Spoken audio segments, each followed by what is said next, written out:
Hello, everyone. Welcome to another day, Jael Joseph Live. Joining you here on Facebook, those of you on X, those of you on YouTube, those of you on LinkedIn. Good evening to you, and welcome to the show. As I promised you guys last evening when we checked in, when we came on and supported that we would be back on here this evening. I know I'm a little dolled up. I had a photo shoot today, so don't mind all the extra lashes and all of that. I'm not trying to make no vary. Um, but I'm happy to be back. Today we're going to be having a discussion on autism. For those of you who are not aware, this month is considered Autism Awareness Month. And today we have two parents or two women who happen to have kids who are autistic, and they're going to be coming on to share their story. And I think it's a really cool time to do so, and I want us to be very aware of what they're saying, because it is their story, and it's not expected that if you've had or if you have a child with autism, you would have had the same experience. So we're going to try and talk all things autism as it relates to their journey. And I want to encourage you guys to share and tag a friend, tag a loved one, tag someone, especially if they have small kids.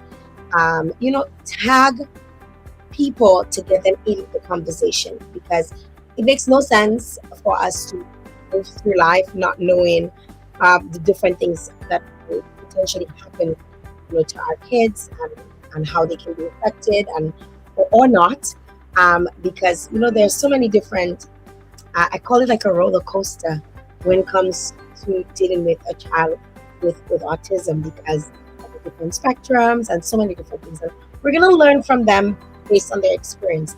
They're not experts in autism. They're not doctors of autism. They are not medical professionals. They're just two moms, two Dominican moms who love their kids, and their kid happens to have autism. So I want to welcome them on to the show. First, before I do so, I want to welcome all of you tuned in. So good evening to you, Gregory. I see you. Thank you very much for joining us.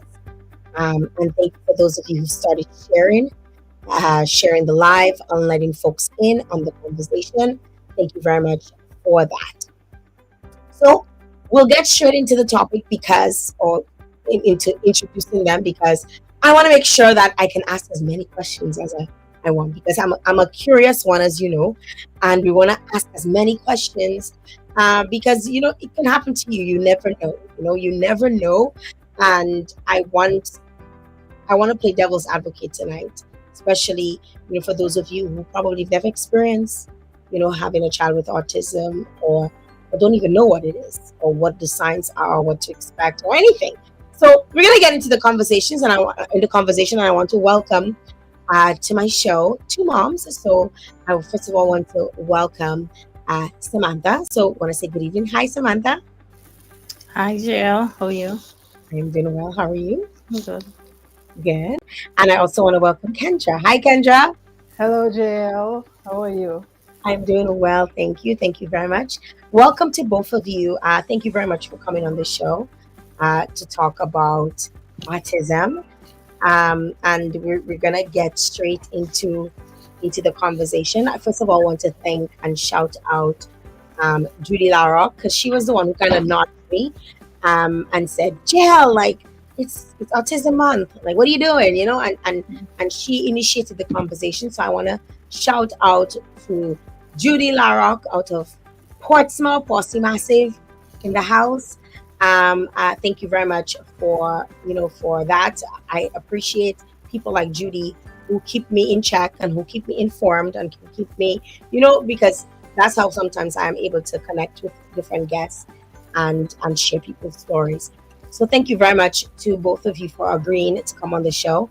I know it can be a very sensitive conversation because you're talking about your child, and nobody wants to put their child on quote unquote blast, right? Yeah.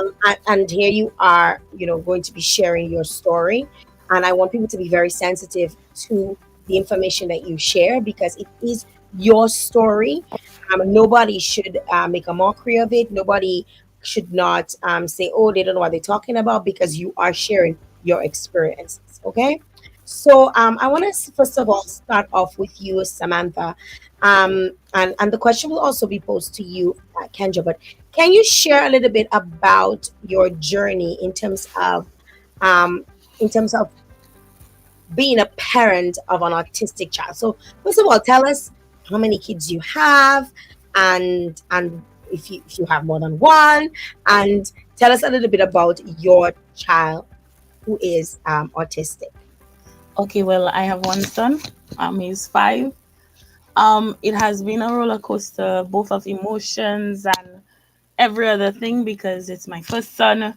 I haven't had any other child in my family with autism, so it's new to me, and it was like a dark time. I was in a dark time, but then, with your community, you have that family support, friends. My boyfriend, his father is with me, so it's like it's not as difficult as if it would have been on my own. It's difficult, yes, but it's not as difficult.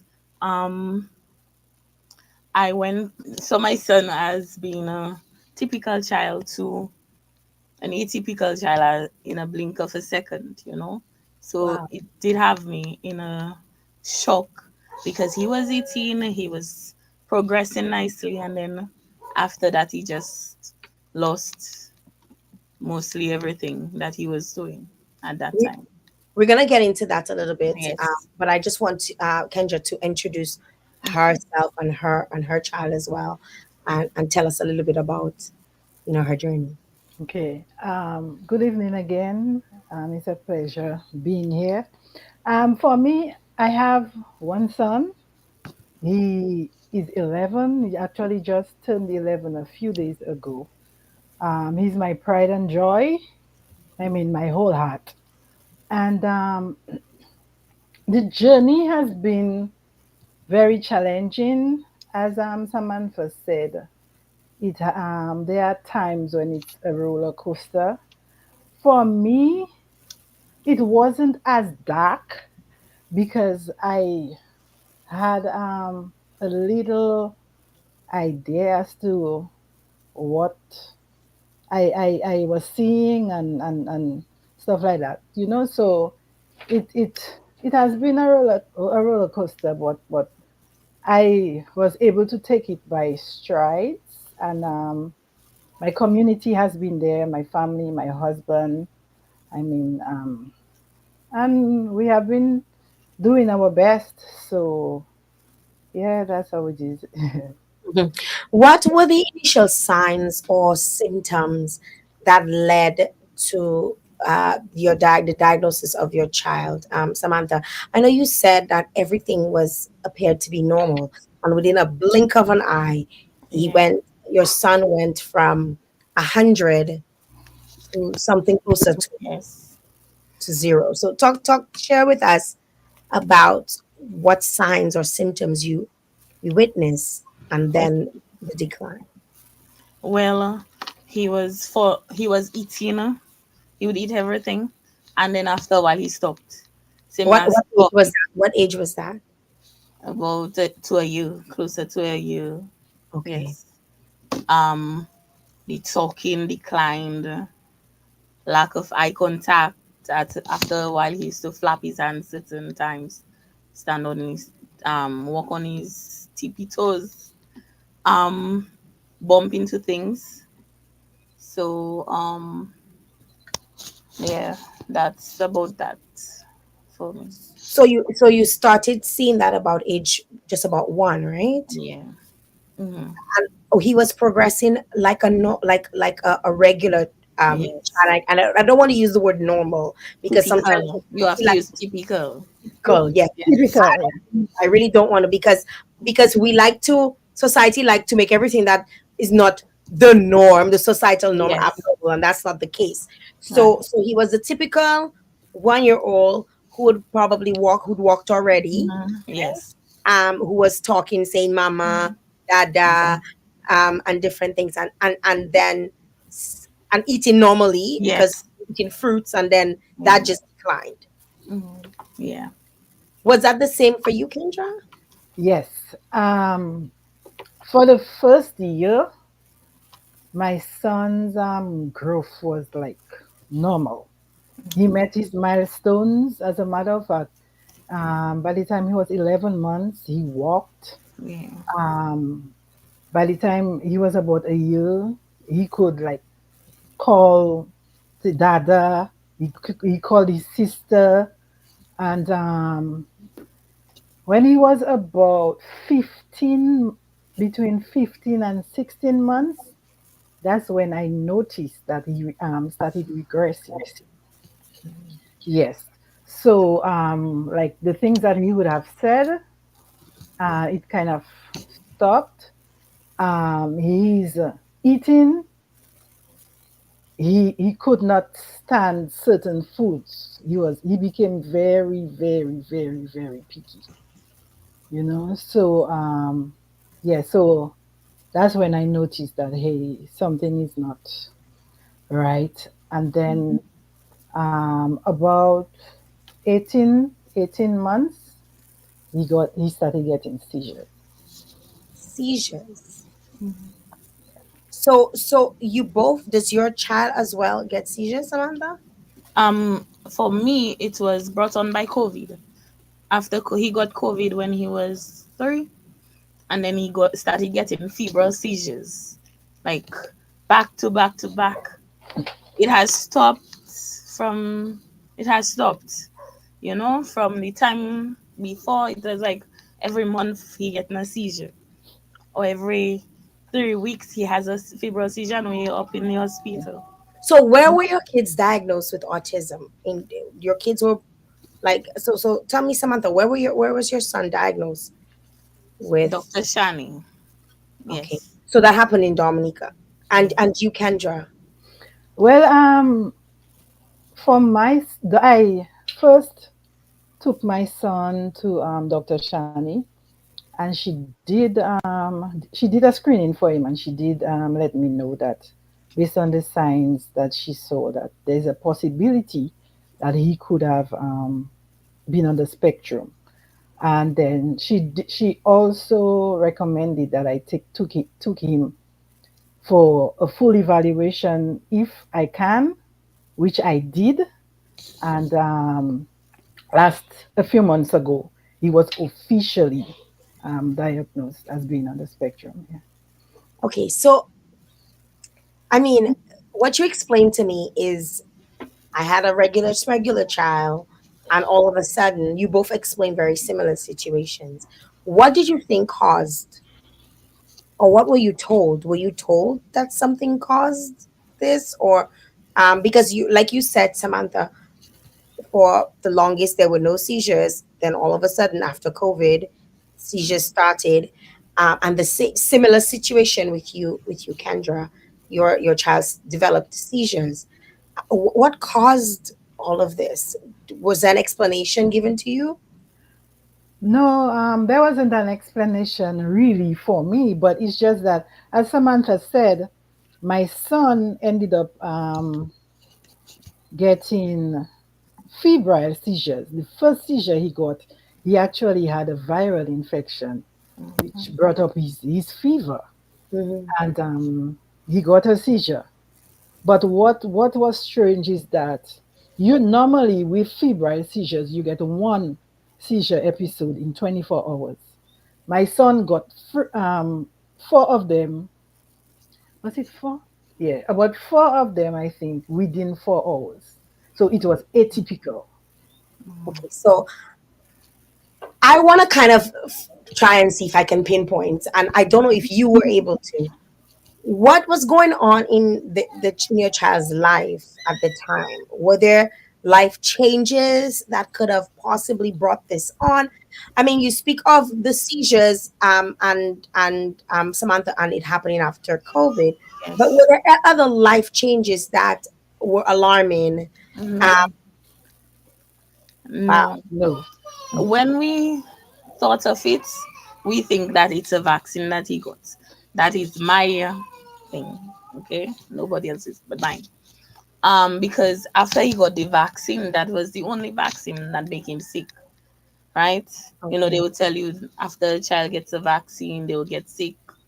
But that was the only vaccine that got him sick. He just started declining everything. So that is why I think that it's a vaccine that caused it. But that Um, was not something that you went to get tested and they would say without a no, doubt that no. that's it. How about you, Kendra?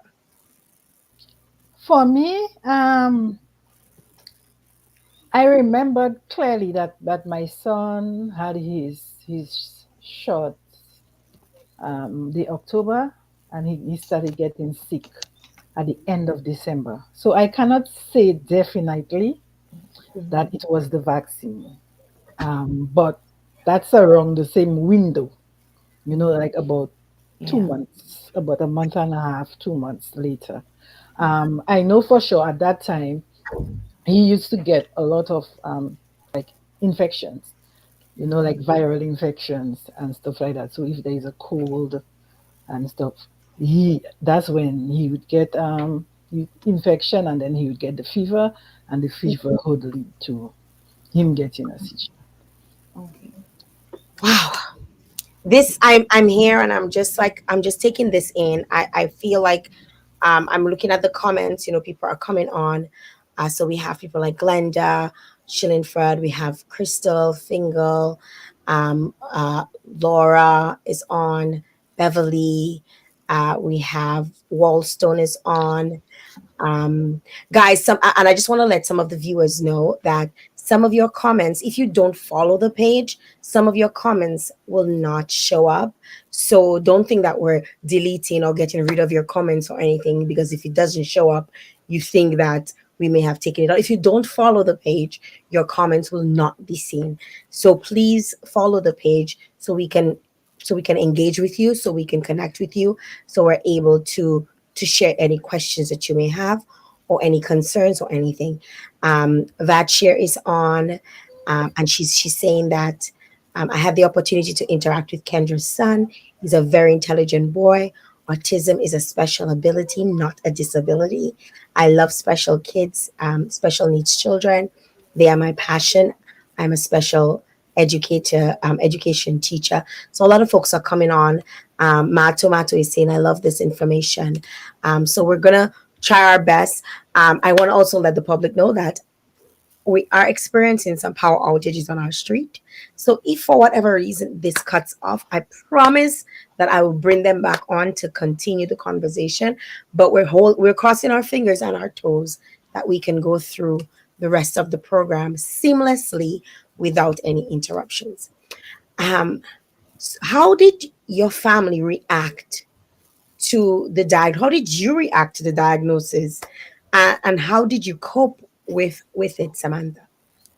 Well, I was kind of in denial, same as my family, you know. Nobody wants to hear that because you're thinking of all the negative um tantrums that may come with the public might look at your child and you and your parenting, and sometimes we say, oh, that child is malcase because of X, Y, and Z.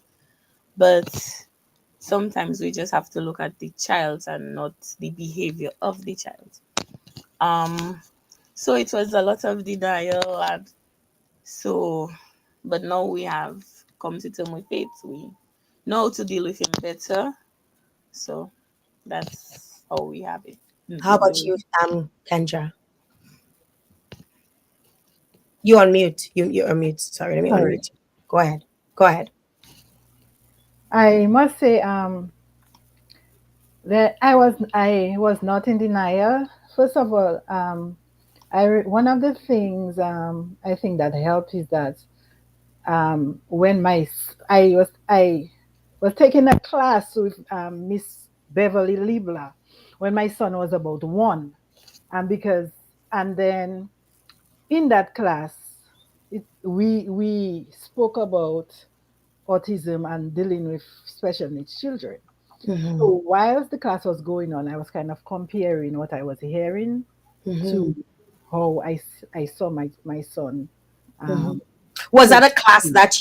that was initiated, or were you just doing No, a class as a new it was parent? actually a job. That place in Portsmouth passes.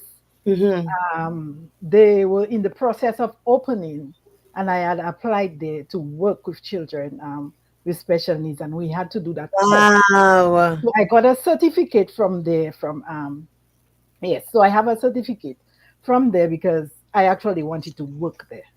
Mm-hmm. So I was able at that time to take the knowledge that I gained and compare what I was seeing with my son. I also had a cousin who is severely autistic. So it's like I was just comparing. So by the time I realized what was going on, it wasn't as hard for me. I was Mm-hmm. just a little bit like broken, Yeah. but I quickly shook myself up, and my family has embraced my son. We do not look at him any differently from other persons or other children.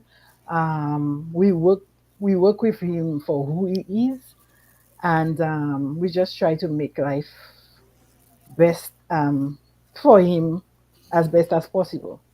You know. Are any of you able to explain? And again, I did mention you're not professionals, but are you able to explain what the spectrums are? And because I know, Kendra, you did take a course, a short course on it, and you may have some knowledge. But are you able to share? And if not, you can say I'm not able to. I just know about my kid because, as I promised everyone, you guys are not health professionals, and that's not what your duty here is today. It's to just share your experience and bring awareness to autism. Are any of you able to share anything about spectrums and probably where your child even falls on the spectrum? Okay, well, I know that there are three levels. None of them are the same. Um, so you can have a level one autistic child, and it is not he or she is not the same as another one level one autistic child. So they can be What defines a level one? um. Well, okay, I know free. I know it has three levels. I know my son is free, and free is social and communication. You know, Okay, that is it. okay, So yeah, all Well, right. I sorry can. for interrupting. Basically, there are, as she said, there are three levels. You have like the low functioning, the Yeah. moderate, and the high functioning. Mhm, So the low function with the low functioning children or persons, they will need more support. mhm. With the moderate, they may need some support. With the high functioning, they will need a little support, but it's not as much, and they are better able to navigate.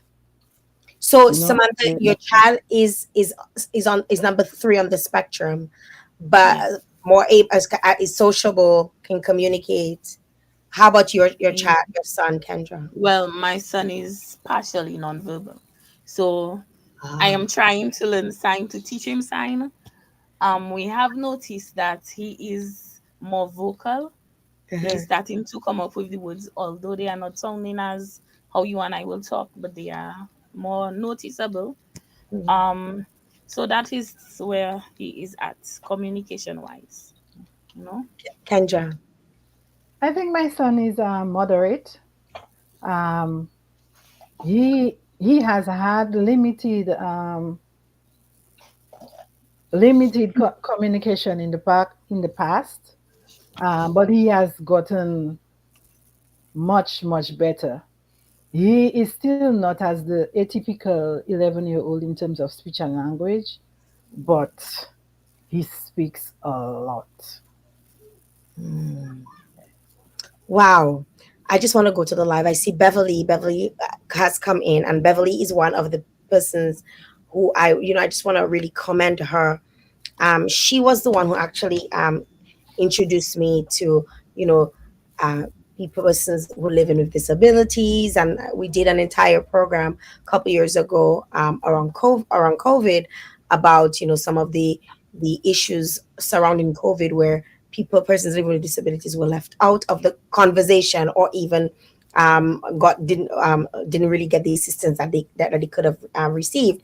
And Beverly's on the live right now, and she's chiming in, and she's one of the persons that I trust, and I can, those of you who are on the live, I mean, everybody can claim to be a doctor and a lawyer and a this and a that, and a lot of you may be just looking for information.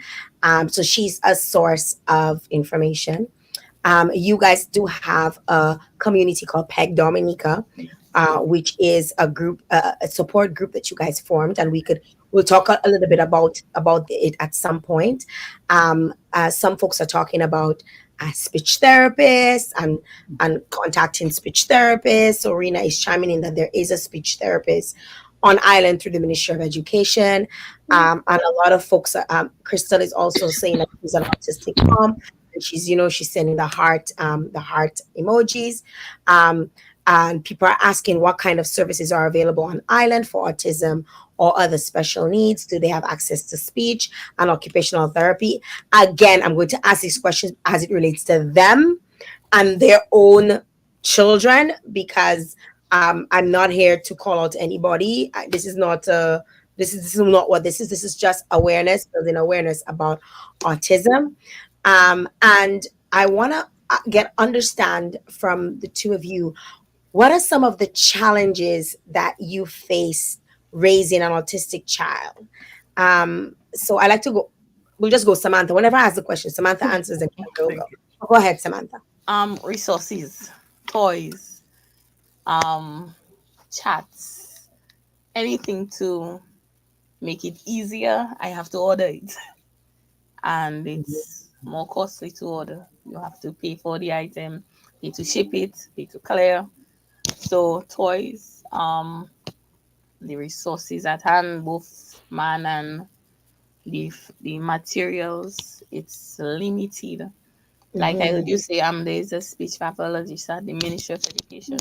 So can you imagine that one person who has to deal with almost 800 of children who has autism or has other learning disabilities or speech disabilities, it's almost impossible, you know. There are other speech pathologists on island, like I use Miss Jackie for my son, um, who is doing online. I know there's another one, but I'm not too sure about her. So that's the big part of it. The resources, the toys, the centers, So you have a whole playground, but he loves that playground, But then there are still dangers for him because, you know. So Mm-hmm. that's my thing. Kendra. Well, for me, the challenge has there has been a lot of challenges, I must say. As Samantha said, is the lack of resources. Um, in terms of human resource, um, even through Ministry of Education, yes, there is a speech pathologist within the Ministry of Education. However, the speech pathologist itself, as Samantha said, her workload is huge. Ototo. We There are how many schools in within Dominica with only three once three persons at the time when my son was two, when I first went to them, and there were three persons within that office. He's 11 now, and as far as I can see, I may be wrong, it's the same three. So even if I was looking forward for assessments and different things, it was very difficult to get to them because of the amount of work Yeah. that they have. So I really believe that our human resource is lacking very much within our education system. And there are other private speech therapists. We need speech therapists. We need occupational therapists. We need physical therapists. Just name it. And there are a lot of Dominicans that have these degrees. However, they are outside. So we have to come a long way. There's a lot that we need. You Mhm. know. What are some of the things would make your lives easier in terms of, like you mentioned, toys, and I mean, that will make your life easier because obviously your child Yeah. requires that to play with, and so on. But in terms of the resources, you speak about, speech therapy. What are some of the most pressing things that you would like to have access to in order for your child to be be to feel like they can, or in order for you to feel like Oh, your can get whatever they need? And what are some of the things that you would like? well, I think the human resource. Train our teachers. Yes. Uh, our teachers are just left hanging by the wayside to figure out or to just give up. You And they know, become impatient when right? they don't know how to communicate, and then Yeah. God forbid they do make sure stay. I mean, gone are the days, Kendra. We grew up in a different time. I don't know for you, Samantha, but we grew up in a different time, and I remember there were autistic kids in our school, right, Kendra? Mhm. Yep. And I remember they would get a little extra blows, or they would. Call names. And we knew, I mean, now looking back, you could tell that that was autism. Yes. Mhm. But at the time, we didn't have a word for it. We would literally say Mad that as one's not we. there. That Tebe, one there. retarded. Yes. And that's Mhm. what we Yeah. said. I mean, we're keeping Yeah. it real, right? Mm-hmm. And it was a derogatory term that we used, but we were Yeah. not informed. We were not taught any Yes. differently. And now, as we have gotten older, we're able to recognize our mistakes, Yes. and live. I've come to live with understanding that there are different abilities, and some people's abilities are different than others, and Yep. how to appreciate and how to deal with it. But back then, when we had no resources, we didn't know. And still today, you are saying that, there needs to be more training done, to, like, even if you can't hire more people, but an extension of the training that's given to Yes. teachers Mm-hmm. should be inclusive of learning how to deal with children with different abilities. And I remember Beverly had, I don't know if she still does, correct me if I'm wrong, I know she had the Achievement Learning Center. Yes, it's there still. Yep. Yes. And I know one of the huge things about the Achievement Learning Center is the lack of funding, Yeah. because it is privately owned. And though there are non-profit, I believe, I'm talking out of my ass here, and Beverly can correct me if I'm wrong. But I believe that a huge part of the resources they get is from raising funds and getting sponsorship. That is my understanding. But one center still can't service Right. the entire island. So there needs to be training, that is included in the educational system, that will help to guide the teachers as to how to deal with. I know some of the private schools have like a substitute teachers for each of the classes, so it makes it easier, note I say. Mhm. But again, too, if they're not trained, easier is not even a word. It's more or less, it's like Manageable. how to manage, and how to attend to the class, and that is so very, very true. Um, what are some of the strategies and therapies that you have found to be the most effective, Samantha, in terms of supporting your child's development? Well, we have done pictures. Um, allowed him to just pull us to wherever, although it was not the best because we want him to develop his speech. So we kind of cut back on that and say, what do you want? Speak slower, give him fewer options. Um, Another thing is that we kind of took we took him out as having doing something like a home. Miss Henry. God bless that teacher. And we're seeing the progress from Mm-hmm. that. So while we may want him with everybody and doing the typical things, Mm-hmm. or doing something atypical would help him now. So that's for us, you know. I know you had to tap out a little bit, Kendra. And again, you're dealing with a child with needs, and you're home alone, and you probably have to step out for a couple seconds. But we're happy to Yes. have you back, and we're understanding of that. Can you share with us some of the strategies or therapies that have been effective in terms of supporting your child's development?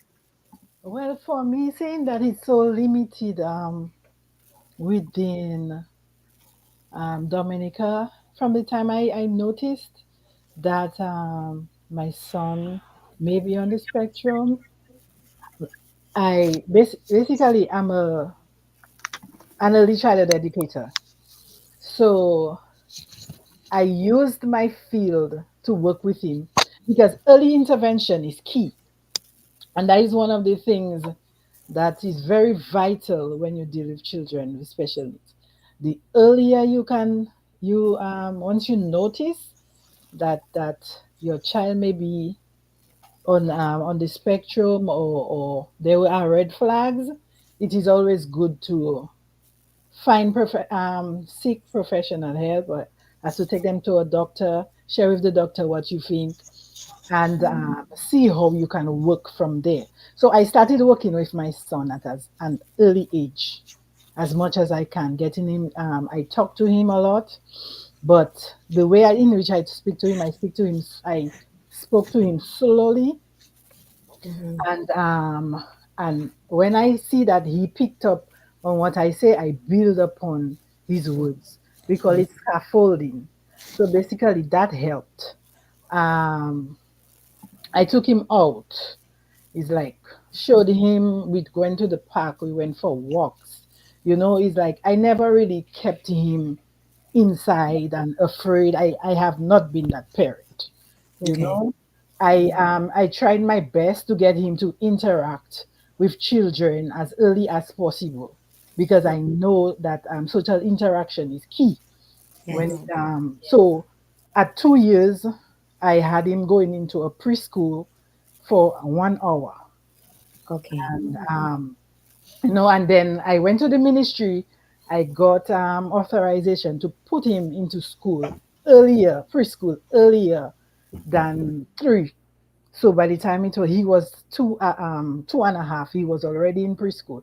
So these things helped, and then yeah, so just doing things with him as much as I can, seeing that we were not open to having therapists and stuff like that. I put myself as his therapist. So Mm-hmm. I tried my best with him, engaging him. When he was about 5, I ensured that I put him in an environment or in a school where it was smaller so that it could be more accommodating for him. Mm-hmm. And the schools in itself has a lot to do with how a child is accepted. The school environment embraced him. I cannot say anything about that school. The principal would pull him aside and work with him whenever she could. There was some an assistant within the school that they put to work with him if he needed any assistance. The teachers, even the students, embraced him, and Mm-hmm. the school community was good. I must say so. This worked very well for him in his like formative years between 0 to 8, zero Mm-hmm. to 7, 0 to 8. So I think it helped a lot. And yeah, But aren't you happy that you get that little course that you had, so you were able to? So you were, because I can tell, like it, because I mean, you took a lot of cues from hearing what was obviously said to you in the training, and obviously, as a mom, also somebody wanting the best for your child, you would say. I mean, somebody didn't have to point you in the direction to say, "Hey, go to a smaller school." You automatically know that, hey, probably a smaller school will have be able to pay more attention to my child. But a huge part about that is resources and funding and all of Yes. these things, because super Elijah, if you don't have the money, uh, smaller schools tend to be the Yes. private schools or tend to be the higher priced Yes. schools, right? So, so, Exactly. so for single moms who have children who are autistic, you sometimes are left, without a choice but to send them to a public school where Regular. regular school where many students are, and there's a potential, or you open up your child to the possibilities of getting bullied, of Mhm. getting hit, of getting so many, because a lot of times other children don't understand what's going on because it's a Mhm. bigger school, Yes. and they just feel threatened, or they try to other that child, and all of a sudden your child come home crying, and it puts it there's a lot of pressure, and it puts a lot of there's a huge toll that can be placed on you. How has that impacted your family dynamics? Because I'm thinking, if I ever had if my first child was autistic, my second would never come, Oh, okay. No. right? Yeah. And that's my thought, Right. right? Because it just seems like it's so much work. I have Yes. friends who have children with autism. Actually, I know I met this one lady during the pandemic. She was actually introduced to me by Beverly, who had, I think it was three children or two children with autism. Three, It I believe, happens. with Yeah. with autism in the home. And I feel like I would go crazy. How was the fam? What is your family dynamics like? What is your life like? Do you have a life? What does your life Uh, entail? Samantha, go first. Samantha holding her head. She's like, okay, my life is like passing my J's, and my son wants to go in because he wants to get a book, right? That same $14 book that burns me. He will take it cover to cover to read each word. He knows it, memorize it. And then my boy just wants to tear the pages and just line them up. No, that's what initially it would send me off. Initially, it would like just, you know, but he fourteen has dollars I spent has on the that. information though. He has the information. $14 I spent on that book and you're saying it. But now it's like, okay, you want to get a new book? Let's get a new book. So before he can get fed up with the old book, I would take it and put it away. So he has a new book. So before he gets fed up and wants to tear the pages and line them up, because he will find something else to do with the book because Mhm, he's done with it. We mhm, figure that once he masters a toy or an activity, he doesn't want to do it that way mhm. again. So he will find another way to play with it, you know? Wow. Um, so my whole dynamic is finding a toy in my bag, sensory toys or a fidget. I have maybe how much fidgets all over the place. Mhm. So yes, that's my life, How basically. about how about your personal life? Like, do you plan on having more children? Do you look at her? Look at her face. Um, And I'm asking you. I'm not asking you to be invasive. I'm asking yes, you so that people can understand the pressure, the challenges that come with having a child who's autistic, and it's not that it's just a lot more work that is yes, required. And if you don't have the support, you may say balfini they don't sack, that's it, that's it. right? Exactly. um And so what is it like for you? You use well, the. Oh, okay. Go ahead. well, I don't think second coming anytime soon, because it's one thing to have an autistic child and then a typical child, but then to have two autistic children, no resources, no, So I cannot. that scares you. Yes, it scares me bad, and then you're always afraid. For me, I am always in fright because I don't want somebody to call me and say, "Oh, he has a seizure," or "he just opened the door and runs out on the road," or "he swallowed something and he is choking." Or I had a one experience. He was new tongue with me and he swallowed. He was eating a crayon, and it's like he was trying to send off the pieces back. Yes, and see me flying down steps. But you know, these things happen. It's just that knowing that your child is safe. Mm-hmm. But oh my god, behind my mind is like 10,000 other things can happen. So, you know, that's me, yes. Kendra, for you.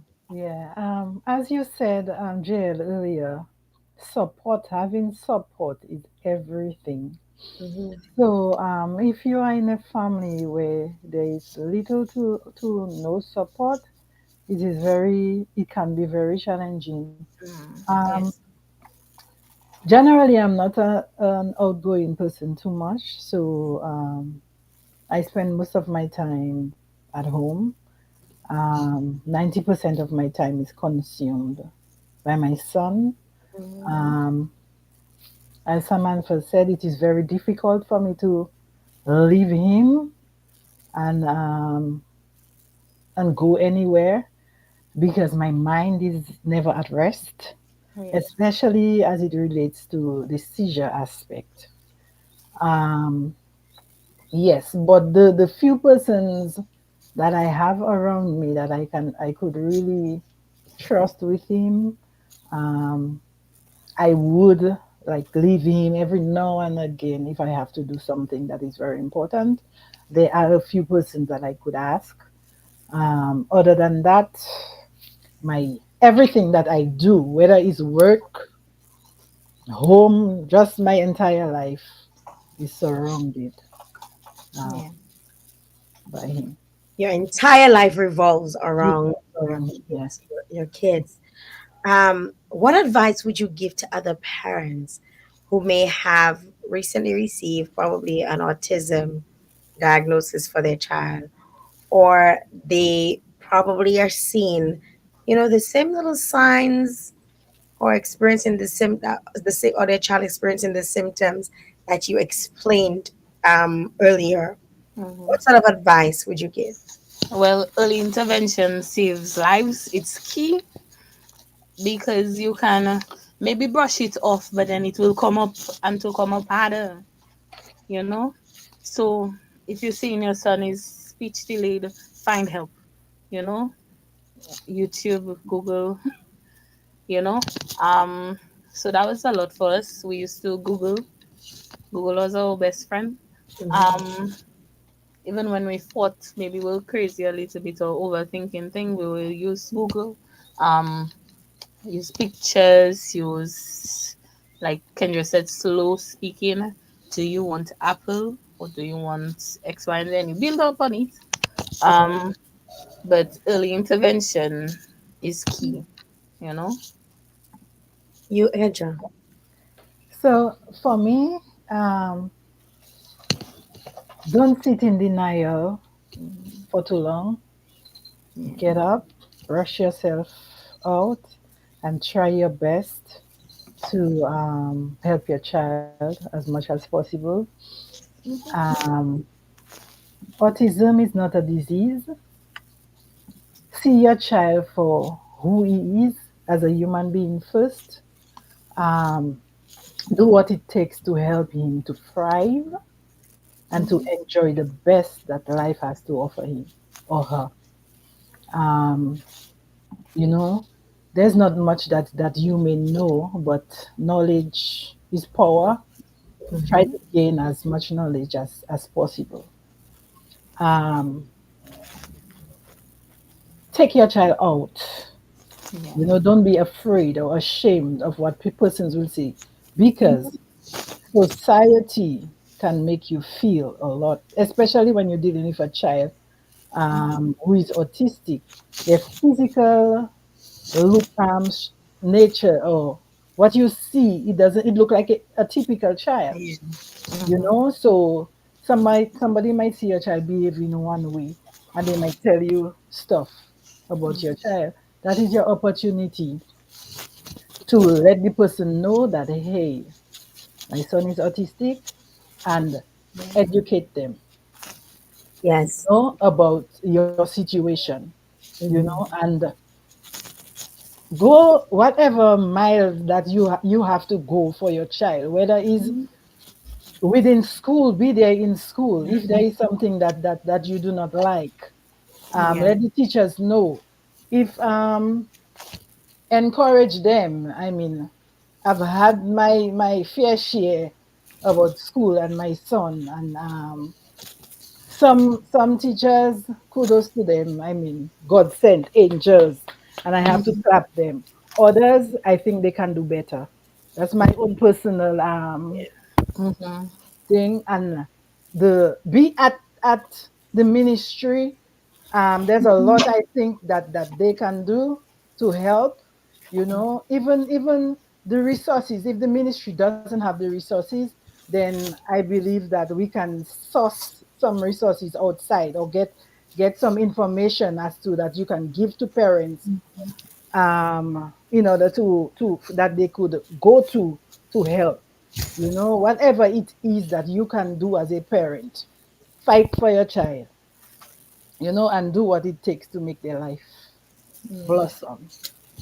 Speaking of the Ministry of Education, I had the opportunity to speak with Honorable Finella Wenham. Finella is somebody that I went to school with.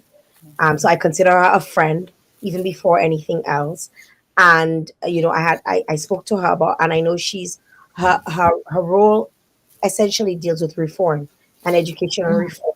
And I know she's actively working to pursue different measures. I don't know if it will be specific to children with special needs in terms of autism, but Okay. I know that as of last week, we were speaking, and she said, that is one of the things that she wants to be able to accomplish during her term in office. So tag Finella, Honorable Finella William, if she's on the live, because you know I feel like she can, get some tips, or learn some things from the discussion, and to get some understanding, even what the comments people are making.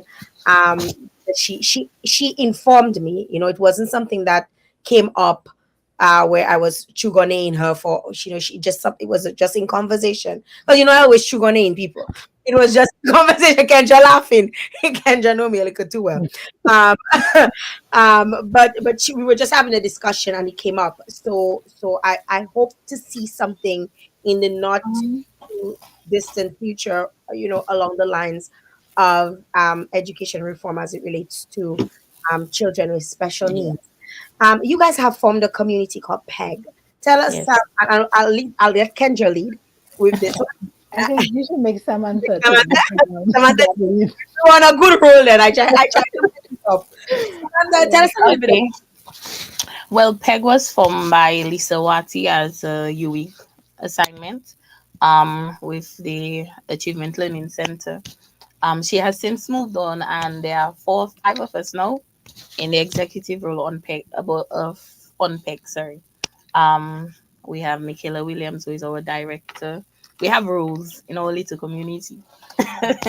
We have an advice specialist, Amanda Keys, our creative head, who, when you see them little pretty things, our logo is Cassie Josie. Um, we have me, who is social, so that is why I'm here. And we have our new member, who is Leona Maxime, who is in Zoom sessions and so on. Mhm. Um, we are primarily for parents with special needs. We try to empower. It's parents empowerment group. Um, because there is nobody empowering us, so we have to empower ourselves. Ourselves. Um, Before, I thought I was alone.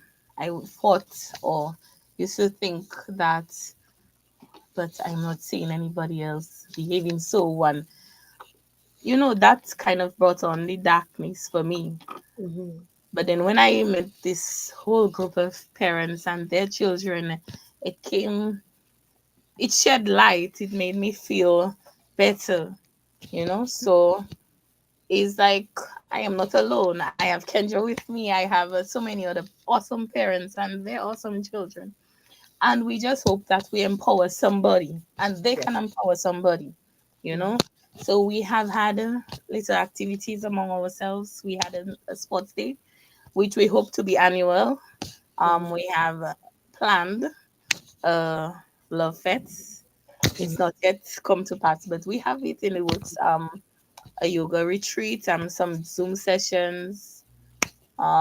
We have put donation teams Mhm. at certain business places.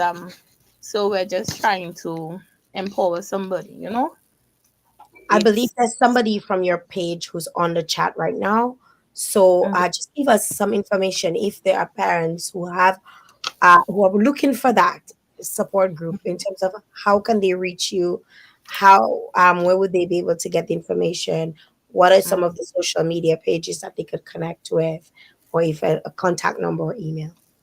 Well, we have Peg Dominica, so they can just type in Peg Dominica and you'll see us. So Um, On PEG Facebook. Dominica on EEG Facebook. Dominica, yes.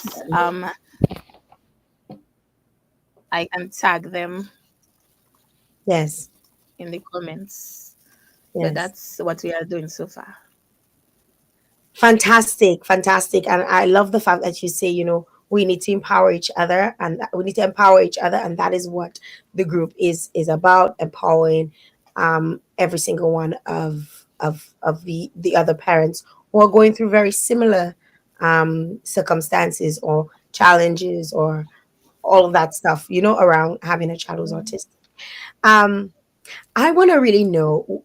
I want you guys to share some of your most rewarding moments that you've experienced as a parent. We've spoken about, all of the downsides and the challenges and all of this stuff, but there are beautiful moments, because they're your loved ones, they're your child, you birthed them, you breastfed them, you felt them moving in your tummy and all of that. What are some of the most rewarding moments that you've experienced as a parent?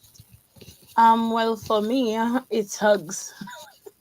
Oh, After a while, he didn't want nobody to hug him, and then when he was 2, when he had started preschool, he just came and hugged me once, and you don't know how that just had me. No, I have a little. Anytime he does something wrong, he'll come and he'll hug you and he'll kiss up on you, mm, and he'll just try to give cure near you. yes. Yes. So yes, the hugs, the affection, you know, Mhm. because initially that's what I read somewhere, that they don't show you affection, which is kind of not true for me, because he'll come, he'll hug you, kiss you, so builds affection, warms my heart. How about you, Kendra? Yeah, the affection is there for sure. Um, the playing with my face, Mm, the I love yous, mm, um, and even every little progress that is made is rewarding for me. yeah. For example, from not being able to hold a pencil properly to being able to now write your name, Mhm. that in itself is a rewarding step Mm, for me. I mean, being able to have a conversation now. It may not be a long conversation, yeah. but we are able to converse. I ask a question, then I get a reply back. That in itself is a huge reward. Being able to come out from school. What have you learned from school today? Oh, we spoke about national heroes. These are things that I wasn't getting before. Mhm. So just every little thing Yes. for me is rewarding. Oh, so many different milestones. Lovely. Yes. I love to hear that.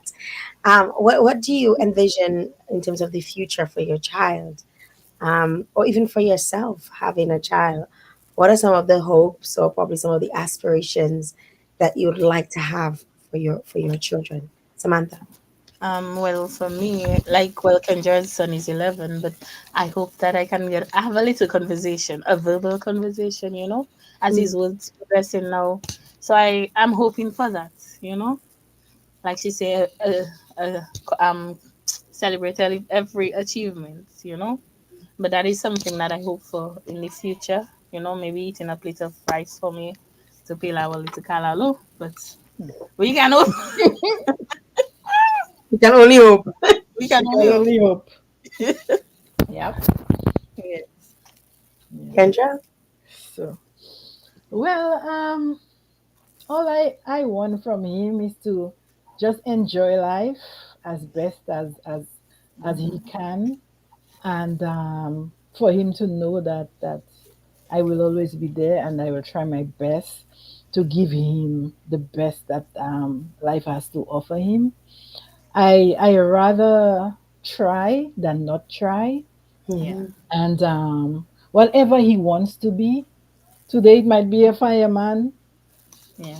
Tomorrow it might be a train engineer because he loves trains. Mm, Hmm. And that's one of the things that he always says, that he wants to be a train engineer. It changes sometimes, but whatever it is that he wants to be, I want to be able to give him the yeah, opportunity to just be himself, and just as I want it for him, I want it for every child in Dominica. mm-hmm, I want to see our society be accepting of children on the spectrum, and any person with a disability whatsoever. I want to see more resources, more human resources, whatever it takes, that they feel accepted, they belong, they are yeah, supported, they are loved, and that is my passion, and I will continue to advocate as long as God gives me yeah, breath of life. Wow. Well, there is a show called The Good Doctor, and he does yes, have autism. yes, He's on the spectrum, as per the show. So the possibilities are endless, and I really do wish you both so much success with raising your children. I just want to go to the chat before we wrap up. So a few folks were chiming in. I hope I can get all of them. A lot of folks were talking. Let me see. Uh, Roberta Smith says, well, she asked, is there a speech pathologist, occupational therapist, physical therapist who may want to provide resources to individuals in Dominica? Who do we connect with? I think you should connect with the Ministry of Education. You could also connect with PEG to see what sort of resources that they can utilize with the amounts within themselves as a group, because there are online therapists. Everything's yeah, online, right? So if yes, if they're looking for that support, that could be provided. Someone is saying, I work with this population in the public school for the past 5 years. There is much that can be done with them. True girlfriend Kendra, I see their true colors. Not necessarily the diagnosis is just if the child have a broken limb, they don't throw away. I guess the person was just talking about different things that you can expect from children with who are autistic. Teddy Diana says, I always wish I had a group like this when my son was younger. Beverly is saying launching and honoring of other parents. So she's advocating, for that. And a lot of other. My son wants to come in. You want something, Jazzy? Just give mommy a second. Give mommy a second. Okay, mommy's on the live still. All right. All right. Jazzy wants to be in the conversation. uh, Star Black is a tap into their inner genius because mm, they are. Gosh, I missed what she said because the comments are coming in fast and furious. I guess Fast. people are now sending in their comments. Always be an advocate for them. So that's what Crystal is saying. You are their voice. Um, Jadani is sending you some love, Kendra. Um, Spice and Sugar said the good doctor gave me hope, and sending up the heart. Great conversation. Lots of folks are chiming in. I've also pinned the peg page on underneath the chat. So if you guys are on the chat and you want more information, I have pinned the comment that Samantha made to the top of the page, so you will see it. There's a contact number for PEG. You can contact them directly. It's 277-0191 or 315-7347. I want to open up the floor to you guys if you have any final words. I firstly want to say thank you very much for coming on and sharing your stories. And I'd like to open up the floor to you for any final words that you may have. So, Samantha, you can go first. Well, first of all, thank you for opening your program to us. We appreciate it. Um, I'm happy that we have 98 people on the live and I coming know, to. eh? Yes. We were worried. So I'm grateful that you opened your heart to that. It's not the typical thing, but thank you for that. To the community, thank you, the community that I have. Thank you very much. I love you all. I really do. I really appreciate you all. Um, to the Ministry of Education, train our teachers, please. That's all. That's all. Just train us. You know, Kendra? Kendra, Yes. go. First of all, I want to say thank you to God for the strength that He has given me um, to reach thus far.